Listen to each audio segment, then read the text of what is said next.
Estamos en contacto entonces con Horacio Machado Araoz, sociólogo.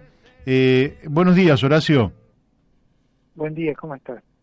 Bien, bueno, para mí es un gusto charlar contigo porque leí una nota tuya y me pareció que realmente encarabas muy bien un tema que sigue vigente porque algunos que ya tenemos algunos años observamos que el tema de la deuda externa o deuda eterna o deuda perpetua se mantiene en agenda permanentemente en la Argentina, desaparece un tiempo pero después vuelve. Y vos hiciste una nota donde casi como pregunta decías, ¿sustentabilidad de la deuda o sustentabilidad del país? Horacio, ¿por qué no nos comentás un poquito esa nota y después querríamos charlar contigo sobre otras cuestiones también?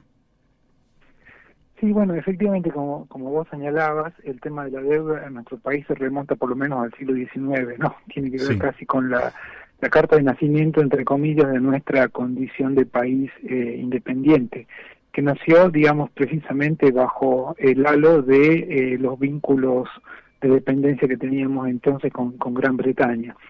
Entonces, por un lado es eso, ¿no? Marcar que los mecanismos de endeudamiento de los países tienen que ver con procesos de profundización de desigualdades estructurales.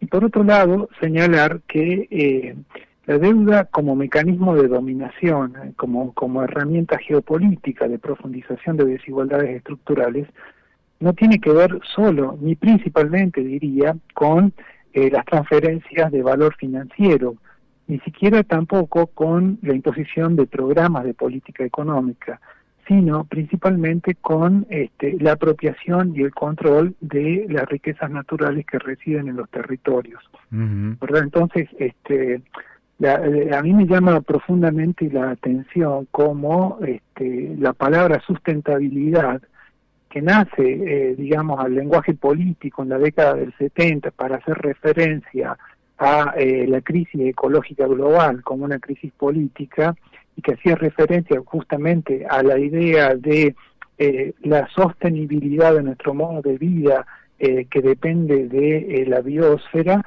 ahora se use así tan livianamente simplemente para hacer referencia a flujos financieros, ¿no?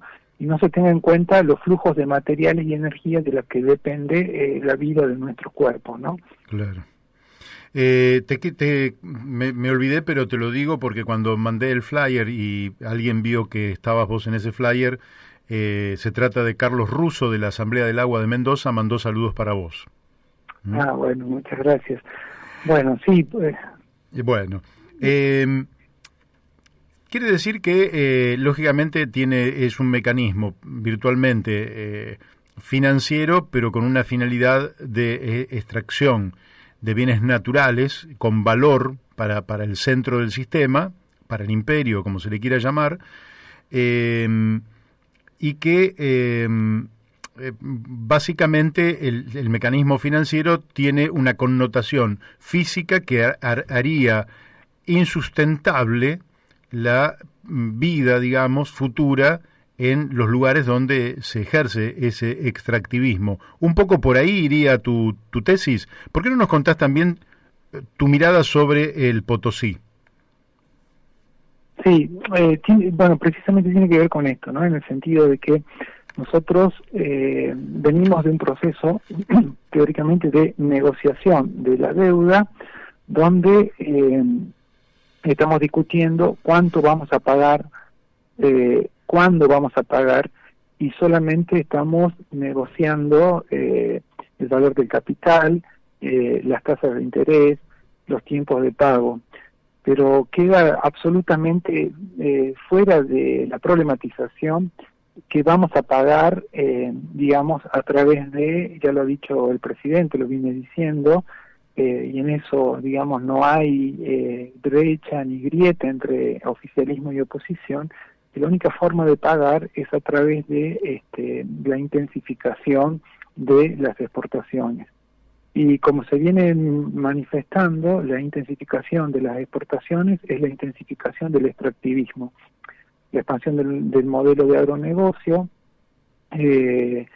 la expansión, digamos, de la frontera minera, no solamente para los minerales metalíferos, sino también para la minería de litio, y la expansión de la frontera energética con la intensificación del fracking, que además tiene, digamos, problemas porque nosotros estamos subsidiando a las empresas petroleras para que exploten el gas y el petróleo no convencional. Entonces, la verdad es que hablar de sustentabilidad cuando lo que nosotros estamos haciendo es una expansión sacrificial de economías extractivistas que aparte están bajo el control de grandes empresas transnacionales, en realidad eso es una gran contradicción, ¿no? Es una falacia. En nombre de la sustentabilidad de la deuda, estamos asumiendo la destrucción y la entrega de soberanía popular sobre el territorio, que es la fuente es nuestra fuente de vida. Es el agua, son los nutrientes, es el aire, ¿no? Y me llama mucho la atención, lamento que pareciera que no estemos aprovechando las lecciones que nos trae la pandemia, o que podríamos extraer de la pandemia, ¿no? Siento que el presidente insiste, con razón, digamos, en no aflojar en las medidas de cuidado, pero sin embargo hay una contradicción entre las medidas de cuidado de emergencia y las de largo plazo, una enorme brecha entre lo que serían medidas paliativas y lo que serían las medidas de sanación estructural. Es como que nosotros no hubiéramos aprendido de esto. Fíjense que las economías centrales están precisamente reaccionando frente a los costos económicos de la pandemia, reconfigurando sus matrices socioproductivas para lograr autonomía económica, lo cual significa reducir los niveles de dependencia respecto del mercado mundial. Y nosotros estamos yendo en el sentido absolutamente contrario. Profundizar el extractivismo es profundizar nuestra dependencia tecnológica, comercial, financiera, de grandes oligopolios transnacionales que son los que controlan el agronegocio, la minería y el sector petrolero, ¿verdad? Nosotros en todo caso, digamos, debiéramos pensar en un cambio de matriz socioproductiva que ponga prioridad efectivamente en el cuidado de la vida, en el cuidado de la salud. El cuidado de la vida y de la salud tiene que ver con la alimentación, tiene que ver con el abastecimiento de satisfactorias necesidades vitales, ¿no? Y no con enclaves de agronegocio o enclaves, digamos, extractivistas pensados para exportar al mundo, ¿no? Claro. Ahora, te hago esta pregunta porque vos sos un estudioso en la materia. Algunos que llevamos algunos años en el tema de la política, observamos que los centros del sistema, digamos, centro y periferia, vamos a llamarlo así sin ahondar, digamos, en la materia, tienen distintas maneras de imponer sus políticas. Uno es, el primero es el rasgo cultural, donde el centro trata de irradiar su cultura, sus principios, sus valores, ¿no?, a la periferia. Después viene un segundo campo, podríamos decir, o segundo nivel, que sería el diplomático, a partir del cual, a través del ejercicio de la diplomacia, el centro trata de convencer a la periferia de qué es lo que más le conviene. Después podríamos incorporar el terreno financiero, ¿verdad?, a partir del cual efectivamente se produce esta dependencia de la que vos hablás, que es realmente un intercambio absolutamente desigual e inconveniente para la periferia. Después podríamos incorporar la imposición de políticas a través de los organismos financieros internacionales y dejan como última instancia la vía de la imposición violenta, ¿verdad? Ujú. No por nada, el Estado más poderoso del planeta invierte en modernización de sus armas, en la industria de guerra, el equivalente prácticamente a lo que el resto del planeta Tierra invierte en esa misma materia. Y siendo que también hay otras superpotencias que gastan mucho dinero en armamentos. Eh, un proyecto de nación asentado, por ejemplo, en una educación que tenga estos valores que vos estás mencionando, en defensa de la vida, etcétera. ¿Cómo pensás vos que se autodefiende de la prepotencia de las grandes potencias extranjeras, valga la redundancia? Sí, primero y principalmente, digamos, logrando empezando por revertir los procesos de entrega de soberanía territorial que nosotros, de hecho, estamos teniendo y se está impulsando, ¿verdad? Hay una autora que es de origen argentino, pero hace mucho tiempo que está radicada en Holanda, una geógrafa, Saskia Sassen, que precisamente ella habla cómo la globalización ha sido un proceso por el cual los estados nacionales han cedido soberanía a las, digamos, grandes corporaciones transnacionales. El modelo extractivista tiene que ver básicamente con eso. Entonces, a mí me parece que sería central y fundamental, digamos, sostener luchas que efectivamente están yendo hacia la democratización territorial del país. Efectivamente, no, hace poco, digamos, en diciembre, precisamente la provincia de Mendoza asistió a un proceso democrático de movilización popular en defensa de una ley, Sí. la ley 7722. Ese me parece que es un ejemplo emblemático de para dónde deberíamos ir, porque efectivamente en contra de las pretensiones de los gestores, de los gobernantes y de las empresas, el pueblo mendocino tiene conciencia de que su modo de vida y de su existencia depende de los acuíferos que nacen en las altas cumbres de los Andes.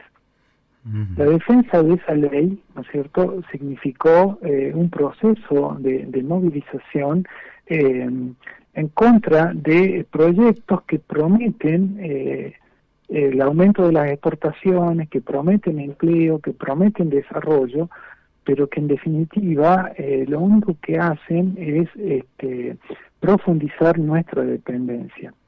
Yo creo que, digamos, se trata efectivamente de una batalla en todas las dimensiones de la existencia, una batalla cultural, educativa, de cambio, de la necesidad de cambiar matriz socioproductiva, pero todo eso se logra solo en tanto y en cuanto haya sujetos, colectivos, organizaciones, movimientos que tengan conciencia y claridad de qué es lo que se está jugando en estos escenarios. Me parece que precisamente ejemplos como este que acabo de mencionar podemos ver en muchos otros lugares. Acá en mi provincia, digamos, muy alejado Catamarca. en Catamarca, sí, efectivamente, muy alejado, ¿no es cierto?, de el interés de medios de comunicación nacionales. Hay una comunidad, la comunidad del pueblo de Antofagasta, que no más de 800 familias, que está luchando por la defensa de su arroyo. Estamos hablando de una zona de puna muy árida, donde llueven entre 50 y 100 milímetros anuales, y donde hay empresas extractivas de litio que pretenden desviar otro arroyo más para usarlos como, digamos, insumo básico para la extracción de sales de litio. Y esta gente está dando batalla para defender su fuente de agua, que es con la que crían su ganado, con la que crían sus cultivos, de su ganado extraen la lana, con lo que hacen sus tejidos. Es decir, se trata de modos de vida que apuntan a otra idea, una idea más integral de independencia, de autonomía, y prestar atención a esas voces, a la gente que defiende sus territorios. Me parece que eso contribuye a la democratización y a mecanismos, ¿no es cierto?, más de defensa, porque también nosotros estamos efectivamente en un escenario geopolítico muy complejo, muy convulsionado, donde hay una disputa geopolítica muy fuerte entre una potencia decadente, que es Estados Unidos, y una potencia emergente, que es China, y entonces estamos como en un escenario de fuegos cruzados. Uh-huh. Pero el escenario geopolítico no puede ser solo analizado en términos de los intereses geopolíticos de Estados, sino que también hay que ver las ramificaciones, ¿no es cierto?, de empresas transnacionales, de conglomerados, de cadenas de valor globalizadas, que son las que organizan en base a una lógica de lucro y de control los flujos de materia y de energía en el mundo. Entonces, en ese sentido, me parece que es sumamente, digamos, peligroso dejar la producción agroalimentaria a grandes transnacionales como Monsanto, como Bayer, como Syngenta, a la articulación entre estos poderes con grupos locales, ¿no es cierto?, que no responden a los intereses de las mayorías. Me parece que todo esto es lo que hay que someter a discusión y a deliberación democrática, ¿no? Sí, Daniel de Abrantes te habla. Quería hacerte una pregunta en torno a lo que estás desarrollando. Nosotros vemos que desde la década del 90 y especialmente a partir de la Constitución que se vota en el año 94, sí.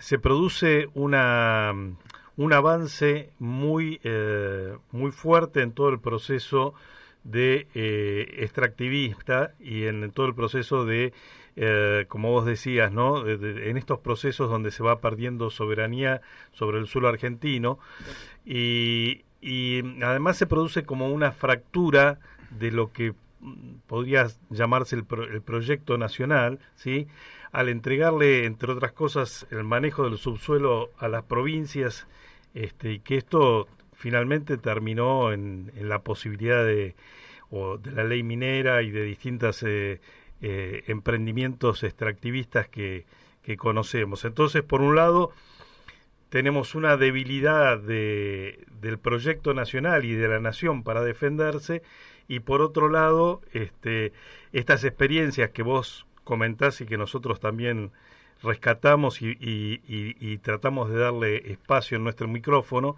de los pueblos que resisten, ¿sí?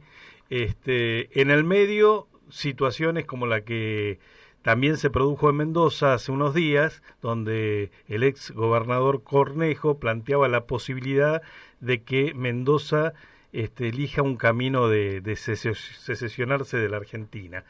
Una cosa que a nosotros nos escandalizó, nos pareció que como algo terrible, pero que pone arriba del tapete algo que ha ocurrido en muchas partes del mundo y durante todo el siglo XX, y seguramente va a seguir ocurriendo, que es la reconfiguración de los territorios.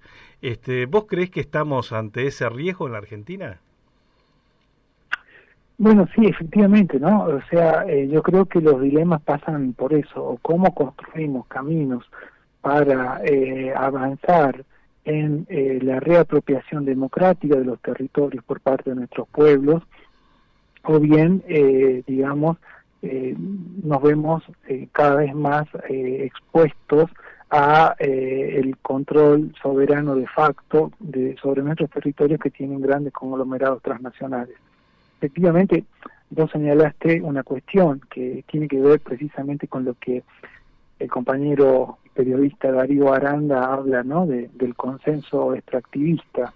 La década del 90 marca el inicio, ¿no?, de una historia trágica en Argentina, que es la incorporación de nuestras reservas geológicas como base de provisión de la minería transnacional a gran escala. Lo hizo Menem con la ley 2496 y subsecuentes en adelante. Ese régimen de inversiones mineras extranjeras, que es de los 90, no ha sido modificado, ha sido profundizado y ha tenido continuidad a lo largo de todas las administraciones que siguieron. Desde 1993 hasta 2020 seguimos profundizando ese modelo extractivista. Hoy el canciller Felipe Solá, que entonces era ministro de Agricultura de Menem en los 90, aprobó la soja transgénica, y ahora está, ¿no es cierto?, impulsando una profundización del agronegocio transgénico. Entonces, me parece que eso da cuenta de los déficits de democracia que tenemos, que es necesario profundizar la movilización para cambiar la agenda de qué es lo que se debate y qué es lo que se discute en términos políticos en nuestro país. Y me parece que las asambleas, los movimientos, las organizaciones que están sintiendo, ¿no es cierto?, qué es lo que está pasando en sus territorios, como muchas organizaciones que ahora están movilizadas en contra, ¿no es cierto?, de esta piromanía del modelo de agronegocio que se está extendiendo, ¿no es cierto?, sobre el Delta y sobre las regiones del Chaco argentino, en Córdoba, en Santiago del Estero, mismo acá en Catamarca, que son presiones, ¿no es cierto?, del capital inmobiliario y del agronegocio para extraer superficies que fueron resguardadas por la ley de bosques para están siendo quemadas literalmente para extender esa frontera de comoditización del territorio, ¿no? Así es. Bueno, vos sabés que el tema, hoy hemos hablado, te lo comento a vos, lo habrás visto en el flyer, hemos hablado con Pablo Gramajo, que vive justamente en el impenetrable chaqueño, y nos habla del desmonte en aquella zona. Después, de ayer a hoy, incorporamos, que no está en el flyer, un abogado, Nicolás Benítez, de San Lorenzo, provincia de Santa Fe, que hizo una presentación ante la justicia por la quema justamente de los humedales en las islas del Delta, de allá de Santa Fe, Entre Ríos, el Chaco, Corrientes. Ahora, podríamos seguir, porque nosotros desde este programa hablamos felizmente con personas de muchas partes del territorio. En todas partes se repite más o menos lo mismo, ¿no? Si fuéramos a la ciudad de Buenos Aires, seguramente hoy vamos a hablar con Jonathan Valdivieso y vamos a ver también cuál es el negocio de la tierra en la ciudad de Buenos Aires, que es la provincia, por decirlo así, más pequeña de la Argentina, con apenas 200 kilómetros cuadrados. Esto se produce porque, y prácticamente en todo el territorio, porque parece haber un divorcio entre el pueblo, que vos perfectamente señalás y ejemplificás en la defensa de la ley 7722 en Mendoza, que fue ejemplar porque fue una movilización masiva, y la dirigencia política. Pero parece que no fuera una cuestión de una provincia donde hay un divorcio entre un pueblo que defiende los bienes comunes, los bienes naturales, y una dirigencia que está dispuesta a dilapidarlos en función de construir poder político transitorio. ¿Cómo se explica este divorcio, siendo que naturalmente esa base debería estar expresando otra dirigencia política, o es que esa base todavía está incubando una dirigencia política por nacer que tome el control político y justamente le dé un destino distinto a la orientación que tiene la Argentina en estos días? Sí, es un tema muy, muy complejo porque en definitiva tiene que ver, ¿no es cierto?, con la dimensión política de la crisis civilizatoria, ¿no? O sea, nosotros estamos atravesando estos tiempos como especie, como humanidad, un momento crítico donde la propia sobrevivencia de la especie está, digamos, en juego. Y una dimensión muy importante de eso es la crisis de los sistemas políticos, crisis de la democracia, crisis de la representatividad. Nosotros vemos las enormes limitaciones que tiene el régimen, digamos, representativo de la democracia electoral.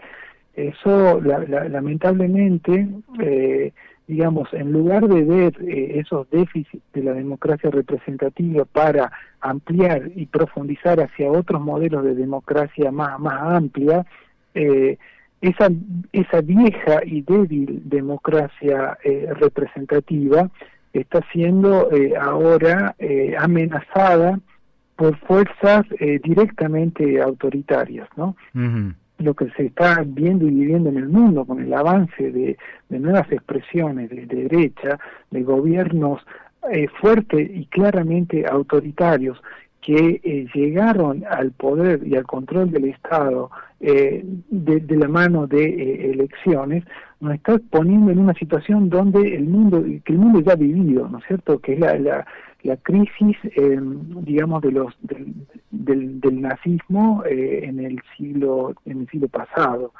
Y hoy estamos con esa amenaza. No sabemos qué, por ejemplo, puede llegar a pasar en las próximas elecciones de Estados Unidos, pero ahí estamos viendo, ¿no es cierto?, enfrentamientos completamente irracionales entre facciones de supremacistas blancos que están con impunidad, que salen a violentar los reclamos de justicia ante el racismo, ¿no? Entonces, estamos en una situación sumamente complicada y profunda, ¿no? Hay una crisis de democracia en todo el mundo, no solamente nuestra democracia, pero es una crisis más profunda, es una crisis antropológica, una crisis humanitaria, porque en el fondo, digamos, la idea de democracia significa una forma de gobierno donde el poder, la decisión sobre el modo de vida reside en el pueblo. Y es esto lo que está diluido, ¿no? El proceso de hiperindividualismo competitivo, violento, que ha incubado el neoliberalismo, ha generado subjetividades sumamente violentas y donde se ha terminado socavando y erosionando la idea de solidaridad colectiva, la idea de pertenencia a un común. Perdemos de vista que la vida humana depende del común. La vida humana es un proceso de cooperación, de reciprocidad, de ayuda y de cuidado mutuo. Pero nosotros, digamos, hemos incubado una subjetividad y una sensibilidad pensada, ¿no es cierto?, en el yo primero, ¿no? En la lógica de la América primero, del Brasil primero, del individuo primero, ¿no? Y la verdad es que el individuo no es un ser, somos seres convivientes, vivimos con otros, por otros, a través de otros. Entonces es fundamental ver y reconstruir esos mecanismos de solidaridad colectiva para volver a reencauzar la organización política del modo de vida, ¿no? Necesitamos recrear la idea de demos, ¿no? Uh-huh. Por eso es tan profunda esta crisis de democracia en la que estamos. La última pregunta que te voy a hacer, y seguramente en otro momento volveremos a charlar, Horacio. ¿Cómo está la situación de la lumbrera? Nosotros hemos hablado con el fiscal Gómez la semana pasada. Él nos dijo que están procesados las autoridades y que se había desactivado en gran medida la mina o totalmente. ¿Cómo está la situación de la lumbrera allí en Catamarca? Estamos en una situación crítica. Otra vez el gobierno está pretendiendo, ¿no es cierto?, soslayar los mecanismos de participación comunitaria y de información pública para reactivar el proyecto Agua Rica. El proyecto Agua Rica es un yacimiento que está en el departamento Andalgalá, está bajo el control de Yamana Gold, una empresa canadiense, y ese proyecto ha sido desestimado tanto por condiciones técnicas. Los propios ingenieros y técnicos que trabajaron para la empresa de la Universidad Nacional de Tucumán señalaron que ese proyecto, el estudio de impacto ambiental, tiene enormes falencias y muchísimos riesgos, básicamente porque la zona de mina va a estar ubicada en el cauce del río Andalgalá, a 12 kilómetros en forma directa a la localidad de Andalgalá, la localidad que es la cabecera del departamento, donde viven 20.000 habitantes, y donde las escombreras también tienen serio riesgo, ¿no es cierto?, de colapso, etcétera, etcétera.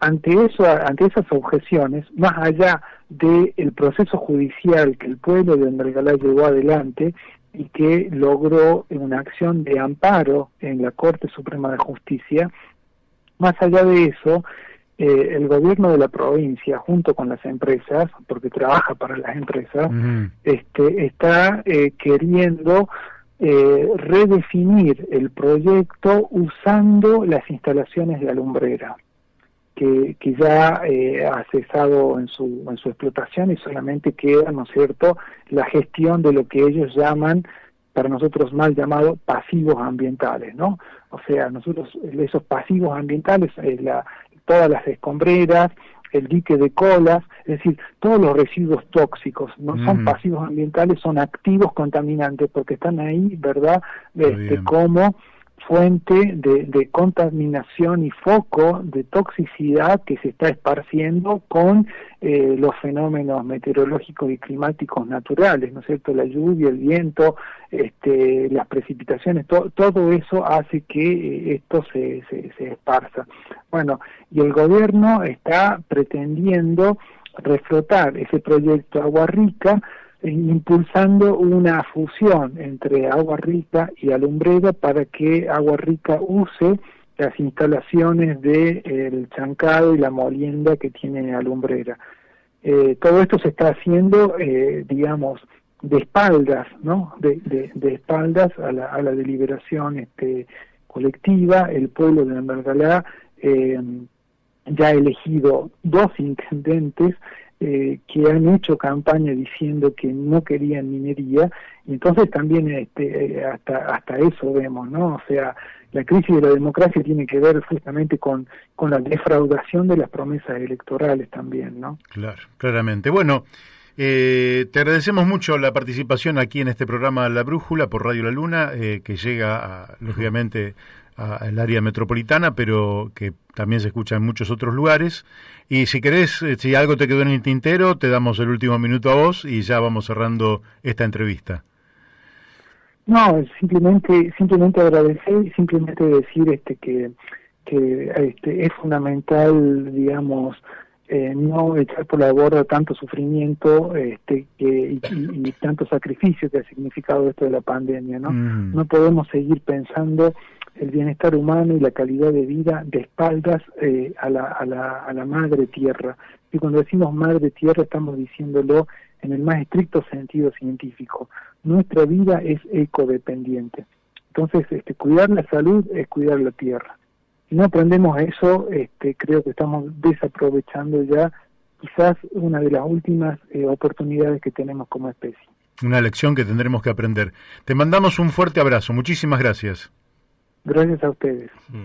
Bueno, hemos hablado con un joven muy preparado, muy estudioso, que podríamos haber citado enorme cantidad de estudios y antecedentes que tiene, pero evidentemente estamos en un programa de radio.